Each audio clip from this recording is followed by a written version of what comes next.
What's up? Are you by any chance missing a small digital thermometer? Yeah, as a matter of fact, I am. When I went through the box I'd packed them in, that one over there, I came up one short. I was hoping to set up at least 6 in here so I could check for cold spots. How did you know I was missing one? Because Tino Balducci found it by the emergency brake handle when he was dusting it for fingerprints, and now he thinks you're the one who pulled it. That's ridiculous. I didn't have any reason to pull the emergency brake. Have you been in this room the whole time you've been on the train? Of course not. I made a couple of trips to my compartment in the sleeping car to get more equipment. But did I get an overpowering urge to pull the emergency brake while I was there? No. So are you making any progress in here? Oh yeah, not only am I getting some real unusual EMRs, that's electromagnetic readings, but take a look at this. You've got something? I set up a camera and took some time-lapse photos. Sometimes I was in the room, sometimes I wasn't, but somewhere along the line, I managed to get a shot of Camille. Where? You don't mean that little blob, do you? Yep, that's Camille. Okay. You're skeptical. That's cool. Just remember, the key word when it comes to ghostly phenomena is energy. That blob is the result of Camille's residual life force, spirit if you will, reacting with the chemicals in the photographic paper. Couldn't it just be a flaw in the photographic paper? Okay, it could be that too, but it's not. Trust me. Any truth to the rumor that your show's about to be canceled? Newsflash, my show was canceled. Happened last night. But what nobody knows yet is that it's been picked up by a major TV network. Not only am I still on the air, but I'm sitting prettier than ever. Any other questions? I won't keep you any longer. Take care.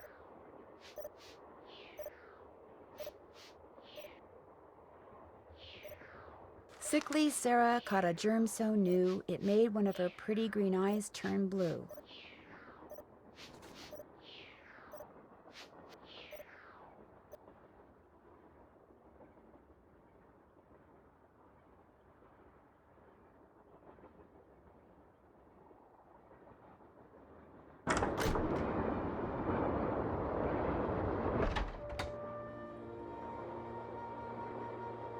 What's going on?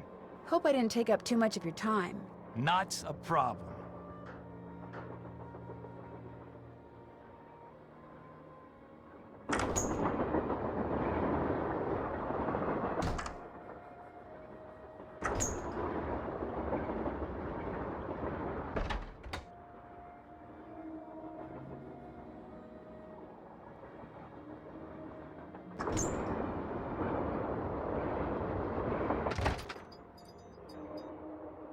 Nancy, you missed it. Missed what?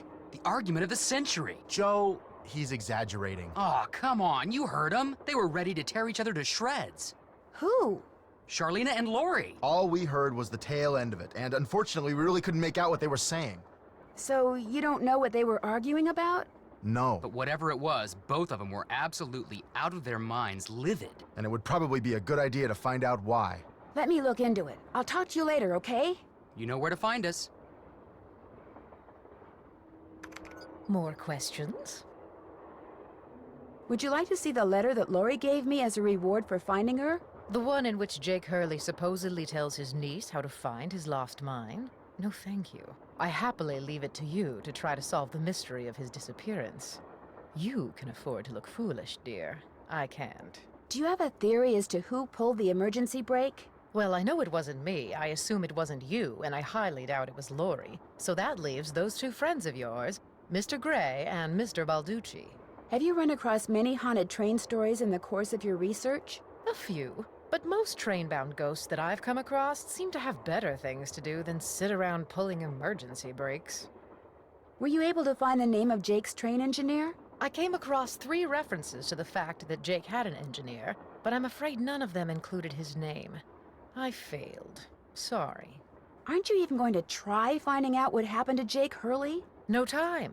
The only reason I haven't insisted that Lori release me from all this silliness is there's always the possibility that what happened to him has the makings of a bestseller, although I highly doubt it. Why are you so sure that Jake's story wouldn't make a bestseller? His story is an all-too-common one. A man wanders off into the desert in search of gold and never returns. Why? He either doesn't have enough food or water, or he encounters hostile natives. But why was his train found out in the middle of nowhere with just the dead engineer on board? That does make the story a little more interesting. My guess is the engineer got tired of waiting for Jake to return, took off in the train to get help, and died of a heart attack along the way, after which the train rolled to a stop in Blue Moon Canyon. Anyone experienced enough to single-handedly run a steam engine would have been quite a bit older than Jake. What do you think happened to Camille? She probably died of something mundane like pneumonia or even measles. Now, if it was wintertime when she died, and they were in the mountains, Jake no doubt kept her body on the train for months before he buried her, which is rather delicious in a morbid sort of way. What were you and Lori arguing about earlier today? Lori and I? We weren't arguing. We were simply discussing a topic about which both of us are passionate, that's all. Were you discussing her wanting to be a romance novelist? No. And even if we were, that's really none of your business.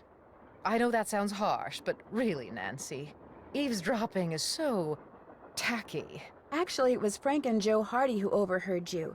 They said I should talk to you before they gave me all the gory details, but since you obviously don't want to tell me your side of the story, I'll just have to get the scoop from them. No, you don't have to do that.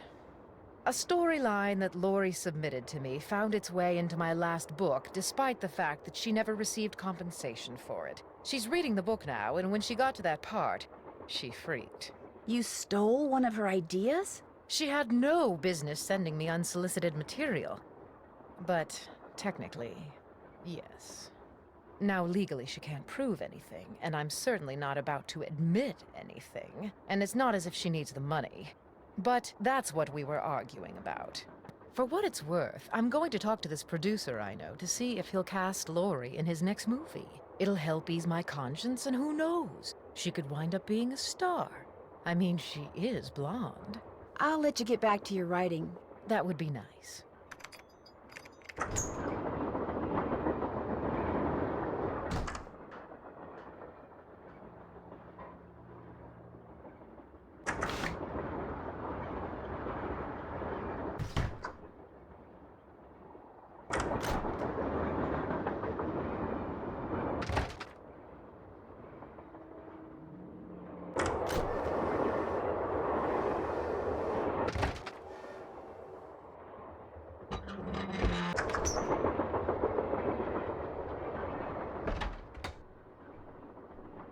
Yes?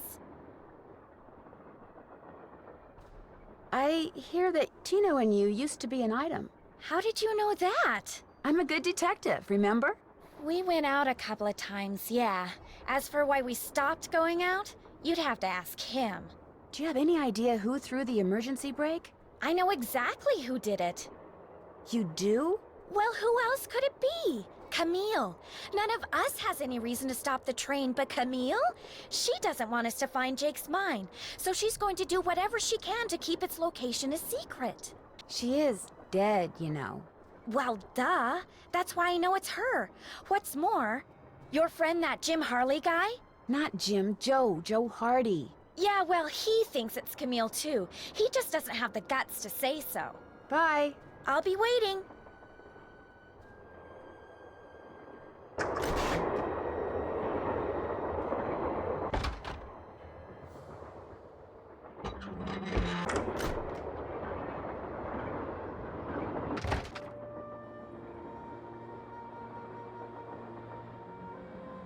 What's going on?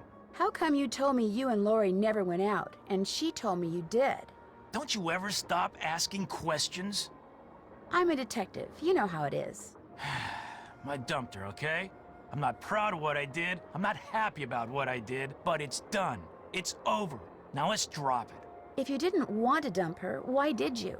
You are incredibly irritating, you know that? I dumped her because people said going out with her would make me look bad. Said she was a joke, that no one took her seriously. Said if I started hanging with her, no one would take me seriously. So I stopped calling. Did you ever tell Lori any of this? No. Now take a powder. I don't feel like talking anymore.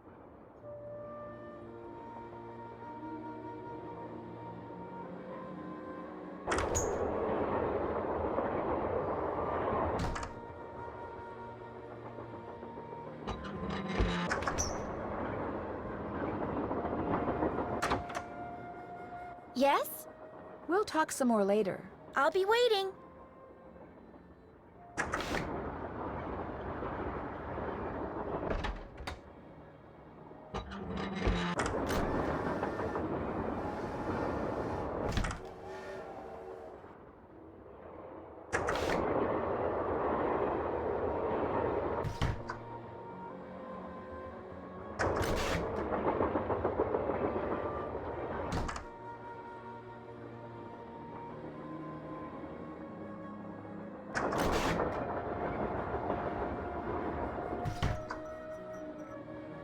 Hey, how's it going?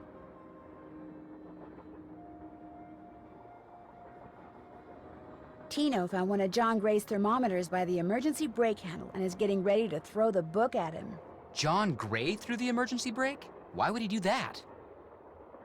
Tino thinks it's because John's TV show is in danger of being canceled. But when I asked John, he told me his show was just picked up by a broadcast network. I still say there's less to all this than meets the eye, if you get my drift. I get your drift, Joe. I have lived with your drift for years. I am saddled with your drift. All right, all right. Balducci wants me to share everything I find out about Jake Hurley with him. I'll bet he does. He just doesn't want you to show him up again. Yeah, he wants you to do all the legwork so at the last minute, bam, he can swoop in and grab all the credit. I wouldn't tell him a thing, Nance. Unless it's to get lost. See you in a bit. If you need anything, just let us know.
Guess Camille liked to collect dolls.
With any luck, I just opened the stove in the dining car.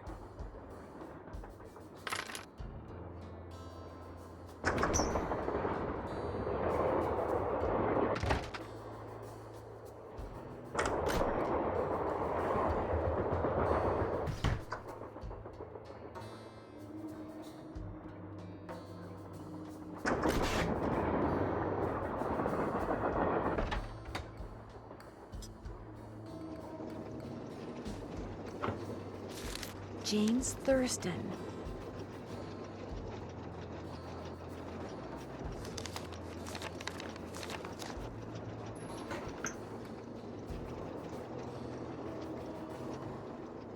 Hey, how's it going? I think I know the name of Jake Hurley's engineer. James Thurston. Great! What else do you know about him?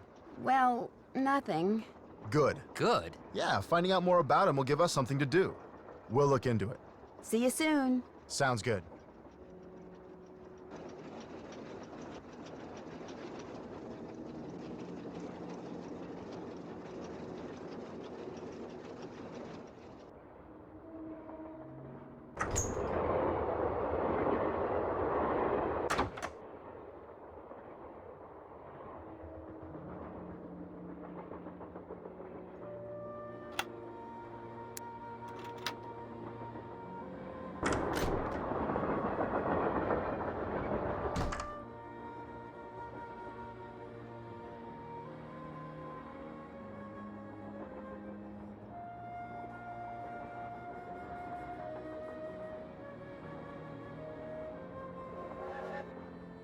I wonder what's under here.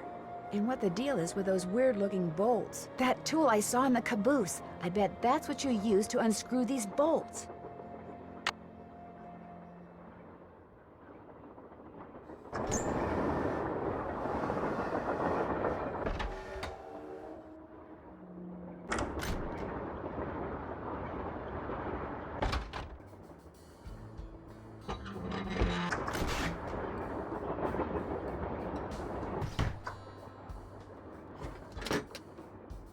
I bet I know what this is for.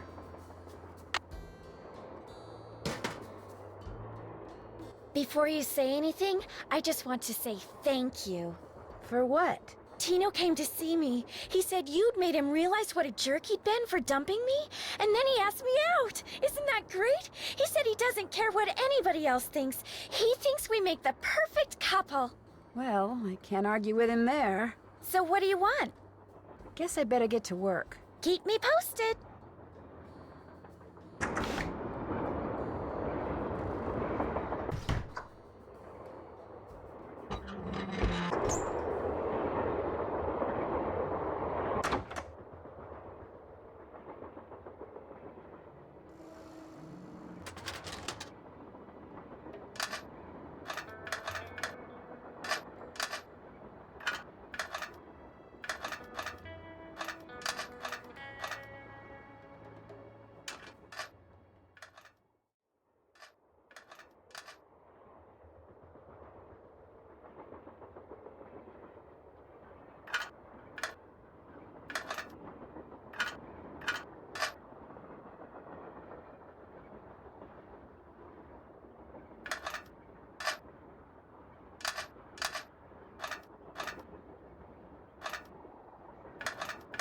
There, all done.